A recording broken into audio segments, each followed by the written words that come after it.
Halo guys, kami dari toko manajemen stres akan berbincang-bincang nih dengan humas mengenai manajemen stres dalam sebuah instansi. Ikuti yuk kegiatan kami. Yuk.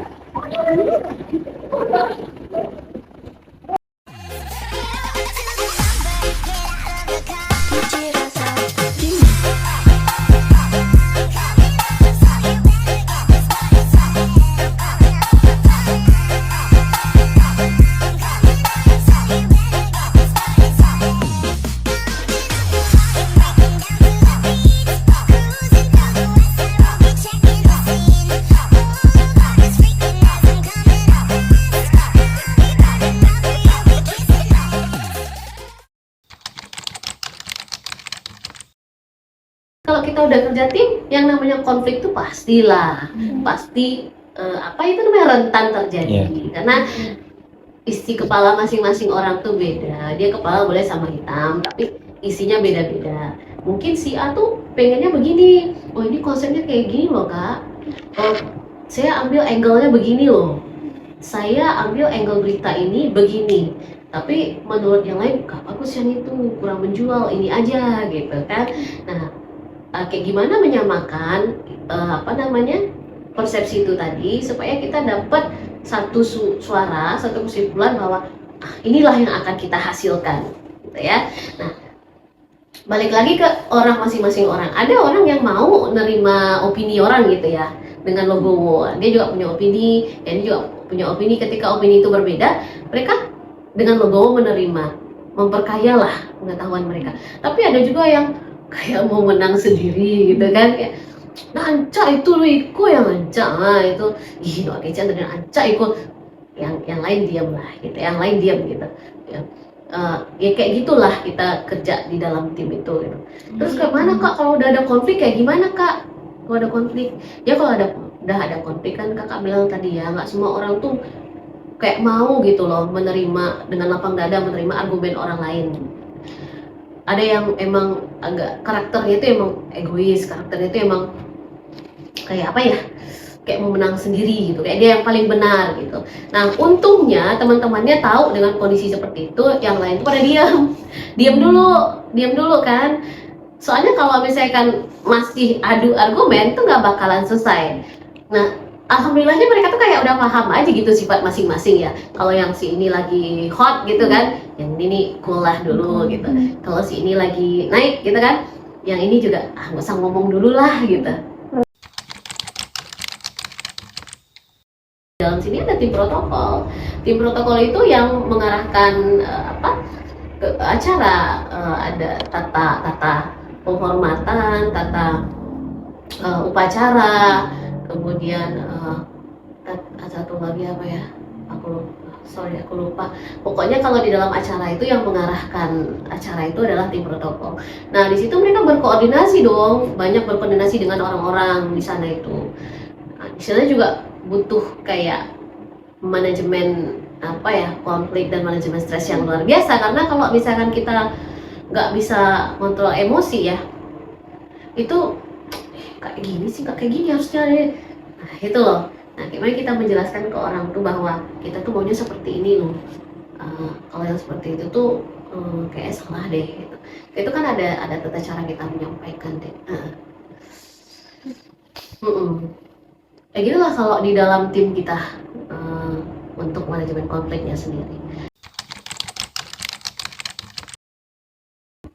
Dikaitkan dengan isu-isu yang sedang kita tangani gitu. Ya itu lebih stressing lagi, karena kita kan berlomba sama waktu ya, deadline melulu.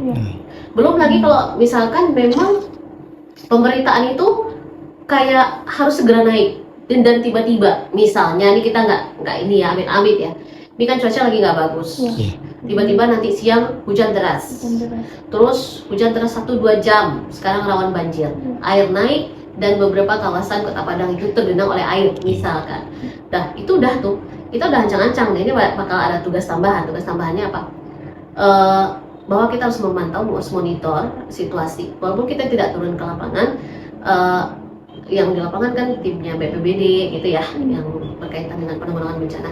Nah kita untuk expose-nya bahwa kita ada reaksi cepatnya, apa yang akan dan sudah dilakukan oleh Pemko Padang dalam penanganan bencana itu gitu. Nah itu kan kita monitor bagaimana situasi di kecamatan ini, di berikut kelurahannya.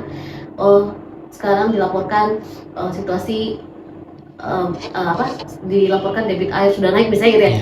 Dari taruhlah misalnya Kecamatan Kota Tengah melaporkan debit air sudah naik dan ada beberapa rumah yang saat ini sudah mulai tergenang air sebetis orang dewasa dan dibutuhkan bantuan perahu karet untuk mengevakuasi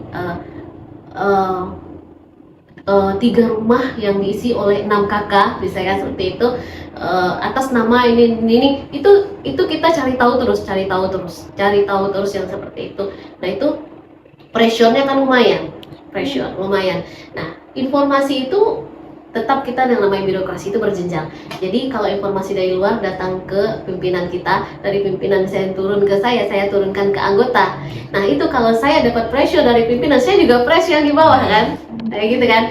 Nah, kecuali kalau misalnya beliau tuh dengan tenang menyampaikan ke saya juga tenang menyampaikan ke bawah gitu. Nah, jadi disitulah kita butuh terkadang kakak juga kalau di pressure gitu kan, tanpa sadar kita juga pressure ke bawah, tapi lama-lama kita udah biasa, jangan sampai kita pressure juga ke bawah. Mungkin sekarang bos lagi bikin tek satset gitu, tapi kita nyampein ke bawahnya itu yang ini datanya, tolong buatkan beritanya seperti ini dokumentasi, ini fotonya, nanti ini yang tampil. Kita mengarahkan tuh berusaha untuk tenang gitu loh, tenang. Cuman kadang-kadang ketenangan itu kadang kita nggak bisa kontrol kan, karena kita di-push terus gitu, apalagi bosnya juga di-push dari atas ya, wali kota nge-push beliau nge-push saya nge-push anggota kan, itu biasanya terjadi seperti itu gitu.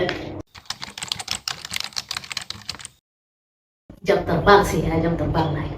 Apapun itu kalau lama-lama kan jadi terbiasa. Kalau baru-baru ya, misalnya adek baru tugas di humas nih, disuruh liputan ke lapangan gitu ya, terus di lapangan kaget kan, mesti kagok kan, ngapain nih gue nih gitu kan, ambil gambar dari mana nih, mana itu pejabat semua lagi, boleh ke tengah nggak gitu kan, masih kagok kan. Lama-lama kita di situasi itu kan udah tahu lah, oh kita kalau kayak gini situasinya kita ambil gambar dari situ, oh kalau kayak gini kita harus simaknya tuh 5W1 hanya begini gitu.